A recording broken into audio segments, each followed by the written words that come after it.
மருத்துவக் கல்லூரி ஆஸ்பத்திரியில் மூளைச்சாவு அடைந்தவர்களின் உடல் உறுப்புகள் தானம் செய்யப்பட்டன. அவருடைய உடலுக்கு அரசு சார்பில் மரியாதை செலுத்தப்பட்டது.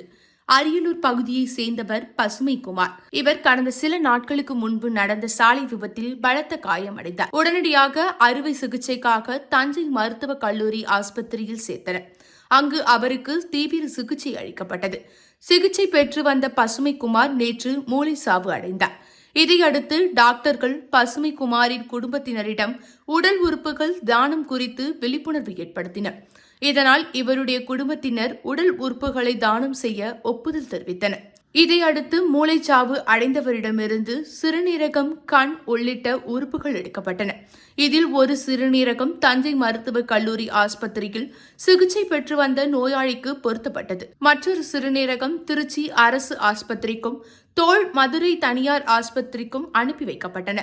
இது தஞ்சை மருத்துவக் கல்லூரி ஆஸ்பத்திரியில் நடைபெறும் 35வது சிறுநீரக மாற்று அறுவை சிகிச்சை மற்றும் 21வது உடல் உறுப்பு தானமாகும்.